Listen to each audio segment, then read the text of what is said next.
আর নবোদয়ের মুসলমান, আমি আপনাদেরকে ছোট্ট একটা বিষয় বুঝাইয়া আর কিছু আমল দিয়ে আমি আপনাদের সামনে থেকে বিদায় নিব। ও দুনিয়ার মানুষ রে, আমি আপনাদেরকে বুঝাইতে চাই, এই পৃথিবীর জমিনে আমি আপনি চিরদিন বেঁচে থাকবো না, একদিন আমার আপনার বিদায় নিতেই হবে। এই দুনিয়ার জমিনটা হচ্ছে পরীক্ষার হল, আমি আপনি দুনিয়ার জমিনে হচ্ছে পরীক্ষার্থী। এখান থেকে যেদিন বিদায় নিব, কাল কিয়ামতের ময়দানে কঠিন সেই হাসরের দিনে আমার আপনার বিচার হবে। একটু জবাব দিয়া জানাইবেন, সেই দিন বিচার নিবেন একজন, তিনি কে? ইমানের পাওয়ার দিয়ে বলেন না তিনি কে? ও নবুয়ের মুসলমান, সেই দিন আল্লাহ আপনার আমার বিচার করবেন। আহকামুল হাকিমিন, আল্লাহ তাআলা আপনার আমার ইনসাফের বিচার করবেন। দুনিয়ার কোন বিচারকের মতো বিচার তিনি করবেন না। দুনিয়ার বিচারকরা হচ্ছে বাটপার, দুনিয়ার বিচারকরা হচ্ছে সেটার। আমি বাহিরের রাষ্ট্রের কথা জানি না, আমার বাংলাদেশের কথাই জানি। আমাদের বাংলাদেশের বিচার ব্যবস্থা এখনো ঠিক হয় নাই। যদি বিচার ব্যবস্থা ঠিক হইতো, তাইলে আমার নবীর বিরুদ্ধে এখনো কথা বলে যে রাখাল রাহা আর সোহেল গালিবের মতো এই নরপশুরা আমার মায়ের নবীর বিরুদ্ধাচরণ করে কথা বলে, মায়ের নবীকে নিয়ে কটূক্তি করে, এখনো পর্যন্ত বাংলাদেশের প্রশাসন তাদেরকে গ্রেফতার করতে ব্যর্থ হয়েছে। ও দুনিয়ার মানুষে, এখন তো স্বৈর শাসক নাই। আমি এই দেশের মানুষের সামনে আজকে বলতে চাই, আজকেও বাইতুল মুকাররমে প্রতিবাদ হয়েছে। ওই রাখাল রাহা, ওই সোহেল গালিবের মতো এই কুলাঙ্গাররা আমার মায়ের নবীর বিরুদ্ধাচরণ করে কটূক্তি যে করেছে, তাদেরকে এখনো পর্যন্ত কেন গ্রেফতার করা হয় নাই? এদেরকে গ্রেফতার করে এদেরকে ফাঁসির কাস্টে ঝুলাইতে হবে, ঠিক কিনা? আমরা দুনিয়ার সব কিছু বরদাস্ত করতে পারি, কিন্তু আল্লাহ এবং তার রাসূলকে নিয়ে কেউ যদি কটূক্তি করে, ওই সমস্ত কুলাঙ্গারদেরকে আমরা বরদাস্ত করতে পারি না, ঠিক কিনা? ও মুহাম্মদপুরের মুসলমান, একটা কথা স্পষ্টভাবে আপনাদেরকে বলতে চাই, ওরা যদি বলে তাদের বাক স্বাধীনতাই, তারা যা খুশি তাই বলবে, আমরাও বলি তারা যদি বাক স্বাধীনতাই যা খুশি তাই বলতে পারে, আমরাও বলি আল্লাহ এবং তার রাসূলকে ইসলামকে নিয়ে কটূক্তি করলে আমরাও আমাদের হাতের স্বাধীনতায় তাদের কল্লাগুলো ফেলে দিব, ঠিক কিনা? তাদের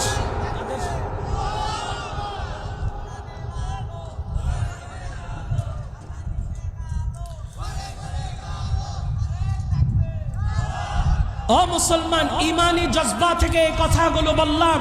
একটা কথা স্পষ্ট সবসময় মনে রাখবেন, আমরা সব কিছু নিয়ে আতাত করতে পারি, কিন্তু ইসলাম, আল্লাহ এবং তার রাসূলকে কেউ গালি দিলে আমরা কখনো তাদের সাথে আপোষ করতে রাজি নই, ঠিক কিনা?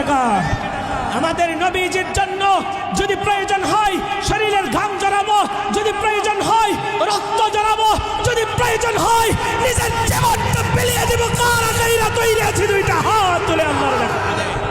সম্মানিত হাজিরিন, এই বিপ্লবী মুসলমানরা কখনো নবীজির জন্য নিজের জীবন বিলায় দিতে কখনো ভয় পায় না। ভয় পায়?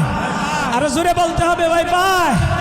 নবীজির জন্য যদি জীবন দিতে হয়, বিপ্লবী এই জনতা পাই না কোনো ভয়।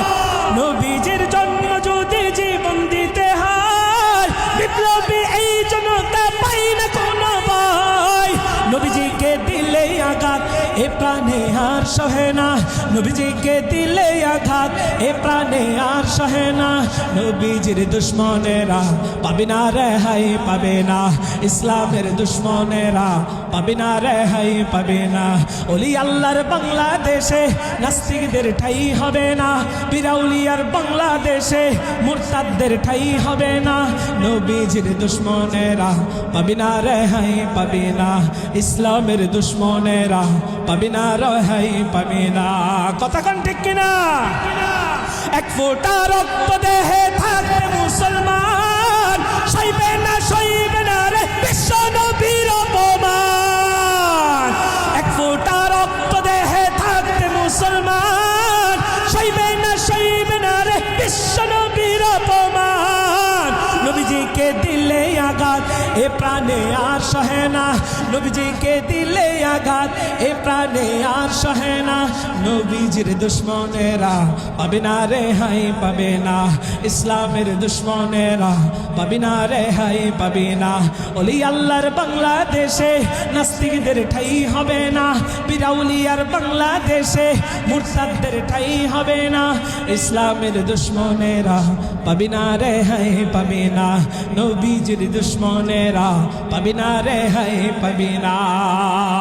আমরা ইসলামের পক্ষে কারা কারা আছি দুইটা হাত তুলে আল্লাহকে ডাক দেয়া জানায় দেই, লিল্লাহি তাকবীর, লিল্লাহি তাকবীর।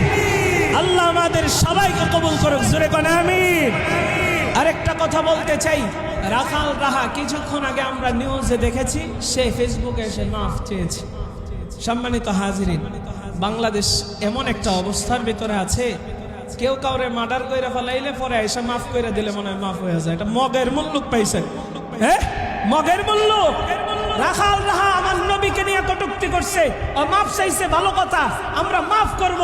তবে তার কারণে মুসলমানদের কলিজায় যে আঘাত, যে ক্ষত সৃষ্টি হয়েছে, মুসলমানরা যে রাজপথে নেমে এসেছে, তাকে কেন এখনো গ্রেফতার করা হয় নাই, এটা আমরা কোনোদিনও মেনে নিতে পারি না। কথা ঠিক কিনা? তাকে গ্রেফতার করতে হবে, এরপরে কি হবে না হবে সেটা পরের বিষয়। গ্রেফতার আগে তাকে ডিম থেরাপি দেওয়া হোক, এরপরে জাতি ক্ষমা করবে। কথা ঠিক কিনা? আরে মুসলমান, সব কিছু নিয়ে আতাত করবেন, কিন্তু কোরআন সুন্নাহ, আমার নবী, আল্লাহ, ইসলাম, এগুলো নিয়ে কোনো আতাত চলবে? আরো জোরে কোন চলবে? এজন্য যে কোনো মুহূর্তে ডাক আসলে ময়দানে ঝাঁপায় পড়বেন তো ইনশাআল্লাহ। আরো জোরে কোন ইনশাআল্লাহ। আল্লাহ কবুল করুক, জোরে কোন আমিন। আমাদের ভালোবাসা সবই জানা হয় মহান রবের জন্যে, রাগ ক্ষোভ ঘৃণা গুলো তাও যেন হয় শুধু প্রভু তোমারই জন্যে।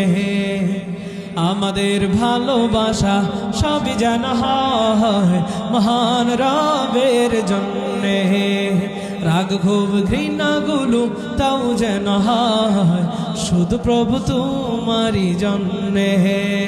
ভালোবাসি বাসি ভালো ভালোবাসি প্রভু তোমাকে, ইয়া হাবিবি ইয়া রাসূলুল্লাহ, হৃদয়ে গেথেছি তোমাকে। মান আহাব্বা লিল্লাহ ওয়া আবগাদা লিল্লাহ ওয়া আ'তা লিল্লাহ ওয়া মানআ লিল্লাহ ফাকাদ ইসতাকমালাল ঈমান। মান আহাব্বা লিল্লাহ ওয়া আবগাদা লিল্লাহ ওয়া আ'তা লিল্লাহ ওয়া মানআ লিল্লাহ ফাকাদ ইসতাকমালাল ঈমান। আল্লাহ আল্লাহ আল্লাহ আল্লাহ আল্লাহ আল্লাহ আল্লাহ আল্লাহ। ইমানের পাওয়ার দিয়া বলেন না আল্লাহু আকবার।